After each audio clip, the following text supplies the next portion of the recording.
कहानी एक ऐसे आदमी की है जो हर सुबह ऑफिस जाता था और हर शाम ऑफिस से घर लौटता था। उसकी शामें और रातें घर पर ही कटती थी। वो आदमी एक ऐसे खानदान से आता था जिनके घरों में मर्द तांत्रिक होते थे। उस आदमी में भी तांत्रिक शक्तियां थी, पर उसे इस बात में रुचि नहीं थी। उसे तांत्रिक नहीं, मायावी बनना था। वो मायावी जो एक तांत्रिक से कहीं ज्यादा ताकतवर होता है। उसके पास शक्तियों का अपार भंडार होता है।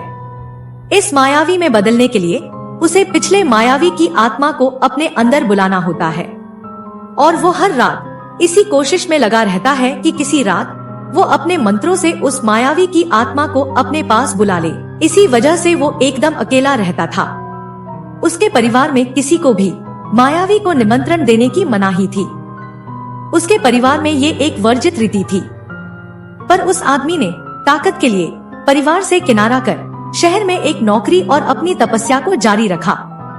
एक सुबह जब वो ऑफिस जा रहा था, रास्ते में उसे एक परछाई सी दिखी।